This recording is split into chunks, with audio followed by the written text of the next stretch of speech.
Welcome welcome to the Bigg Boss review. 20th episode complete అయింది. నేను మీ Nagaraja. 20th episode 19th episode కంటిన్యూగా Prabhavathi 2.0 X అనే టాస్క్ తర్వాత బిగ్ బాస్ ఏం చెప్పాడంటే, ఆల్రెడీ చీఫ్స్ ఇద్దరు ఉన్నారు. ఒక చీఫ్ క్లాన్ చీఫ్ నిఖిల్, ఇంకో చీఫ్ అభయ్. అయితే ఇక్కడ అభయ్ వచ్చేసి ఏం చేశాడంటే మొత్తం కంప్లీట్గా గివ్ ఇచ్చేసి బిగ్ బాస్ రాంగ్ రూల్స్ పెడుతున్నాడు, ఫుడ్ కోసం ఇంత వరస్ట్గా గేమ్ ఆడుతున్నాడు, ఏంది బై ఇదంతా అని చెప్పేసి తినేటప్పుడు బయట గేమ్ ఆడేటప్పుడు తను గేమ్ ఆడకపోయేదిగా తన టీం సభ్యులందరినీ ఎవరితోటి ఆర్గ్యూ చేయకండి, డిబేట్ చేయకండి, ఫైట్ చేయకండి, గేమ్ ఆడకండి అని చెప్పేసి తనకే ఒక డిఫరెంట్ స్ట్రాటజీ ఉంది. బిగ్ బాస్ వేరే రకంగా కన్విన్స్ అవుతారని చెప్పేసి చాలా రకాలుగా మాట్లాడిండు. కాకపోతే అది ఏమైందంటే గేమ్ స్పిరిట్ని చాలా వరకు కోల్పోయింది. మనీ లాంటి వాళ్ళు ఆపోజిట్ మాట్లాడి ఆర్గ్యూ చేసి ఒక క్లాన్ చీఫ్ అయి ఉంటే నువ్వు ఎందుకు ఇట్లా చేస్తావు, ఫైట్ చేయి లేదంటే మమ్మల్ని చేయని, అది సభ్యుడిగా నాకు హక్కు ఉంది, నేను చీఫ్ కావాలని చెప్పి మాట్లాడాడు. కానీ ప్రేరణ, యష్మి అండ్ వీళ్ళు ఆదిత్య ఓం గారు మాత్రం ఆయన రెస్పెక్ట్ చేసి కొంతవరకు డిఫెండ్ చేసినారు. బట్ మిగిలింది ఆయన ఏది చెప్తే వినటం జరిగింది. కానీ 100% ఆయన చీఫ్గా ఆయన ఫెయిల్ అయ్యాడు. బిగ్ బాస్ను చాలా రకాలుగా మభ్యపెట్టిండు. ఫుడ్ గురించి అని, వరస్ట్ అని, ఆయనకి ఎథిక్స్ తెలదని, రూల్కి ఒక రకంగా చేస్తున్నాడని, వీళ్ళ కన్వెంట్కి రాలేదని చెప్పి చాలాసేపు మాట్లాడితే బిగ్ బాస్ చాలా సీరియస్ అయ్యిండు. ఒకసారి వీళ్ళందరిని బయటికి పిలిచి బిగ్ బాస్ రూల్స్ కరెక్ట్గా ఉంటేనే ఓకే, లేదంటే మాత్రం కంపల్సరీ బయటికి పోవాలని చెప్పేసి గేట్లు ఓపెన్ చేసిండు. అప్పుడు మాత్రం అభయ్ చాలా సైలెంట్గా నేనేం తప్పు చేయలే అన్నట్టుగా భయపడ్డాడు, సైలెంట్గా ఉన్నాడు. సారీ చెప్పమంటే కూడా నేను సారీ చెప్పాలి, నేను తప్పు చేయలే అంటే కూడా అయినా టీం మెంబర్స్ అందరూ సారీ చెప్తే అందులో కలుపుకోరలంగా సారీ చెప్పిండు. అయినా కూడా బిగ్ బాస్ ఏం చేసినట్టే ఈ అబ్బాయి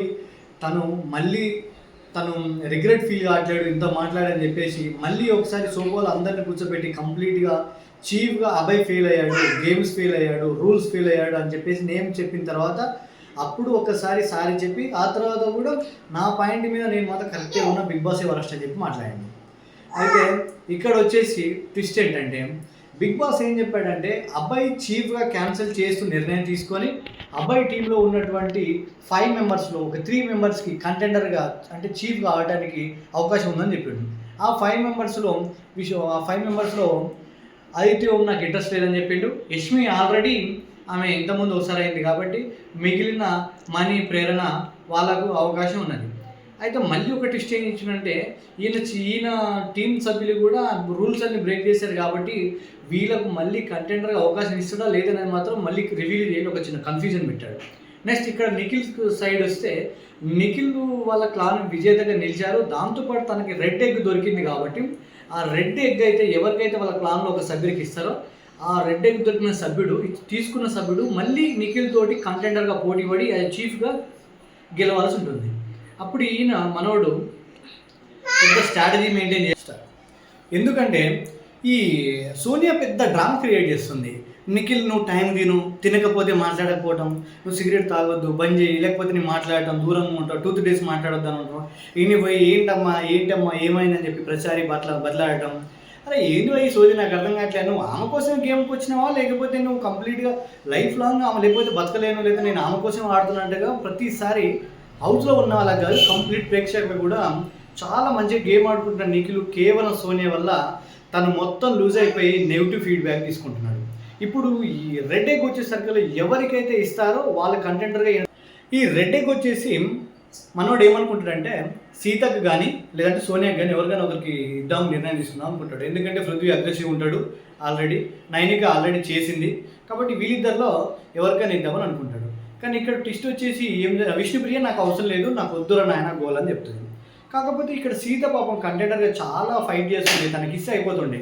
కానీ మనోడు ఏం చేశాడు, సోనియా తనకు ఒక రకంగా సోనియా అంటే చాలా ఇష్టం కాబట్టి సోనియాకి ఇవ్వాలనుకుంటు. కాకపోతే బయటికి మాత్రం అది ఏ విధంగా అభయ్ తోటి కానీ మణికంఠతో కానీ డిస్కస్ చేసినప్పుడు సోనియా నన్ను బాగా హ్యాండిల్ చేస్తుంది, నన్ను కంపేర్ చేయాలి, నన్ను బాగా అంటే హ్యాండిల్ చేయాలి, నేను ఏది చెప్తే వినాలి అని చేసి నన్ను కంట్రోల్ చేస్తుంది, నాకు ఆ హ్యాండ్లింగ్ నచ్చట్లేదు. నేను ఇంతకుముందు నా ఫ్యామిలీ కానీ ఎక్స్‌లవర్స్ కానీ చెప్పినప్పుడు నేను వినలేదు, ఈమె ఇప్పుడు నన్ను కూర్చోవాలి ఏమంటే లేవాలా, ప్రతి నిర్ణయంలో నన్ను బాగా మైండ్ రీడ్ చేస్తుంది. ఈమెను దూరంగా పెట్టాలి అంటే ఈమె నా ఆపోజిటివ్లో ఉండాలి, ఈమెతో నేను ఎప్పుడు ఫైట్లో ఉండాలి, ఈమెతో నేను రిలేషన్లో ఉండకూడదు అని చెప్పేసి నేను సోనియాకి ఇస్తున్నాను అని చెప్పి అన్నాడు. ఒకవేళ కనుక నిఖిల్ అదే పర్పస్లో కనుక నిర్ణయం తీసుకుంటే మాత్రం ఇట్స్ ఎ గుడ్ థాట్. లేదు అదొక రకమైన కలరింగ్ సోనియా కోసం ఏదైనా చేస్తున్నట్టు మాత్రం ఎవడు అని ఆగం చేయాల్సిన అవసరం లేదు, వాని జీవితాన్ని వాడే ఆగం చేసుకున్నట్టు.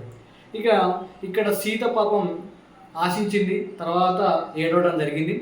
పృథ్వీ మాత్రం నాకు ఎందుకు ఇవ్వలేరు అంటే మాత్రం నాకు అగ్రెసివ్ ఉంది నీకు ఇవ్వలేదని చెప్పిండు. కానీ పృథ్వీ ఒక విషయంలో అగ్రెసివ్ ఉండి అందరిని ఫిజికల్గా హ్యాండిల్ చేసినప్పటికీ కొన్ని విషయాలలో హట్ అయినా ఏదైనా ఇబ్బందులు అయినా కూడా కొంత సమయంలో మర్చిపోయి అందరితో జోవియల్గా ఉంటాం. విత్ ఎలిమినేషన్ అయినా గొడవలైనా ఆ స్పోర్టివ్నెస్ పృథ్వీ దగ్గర నాకు చాలా బాగా నచ్చింది.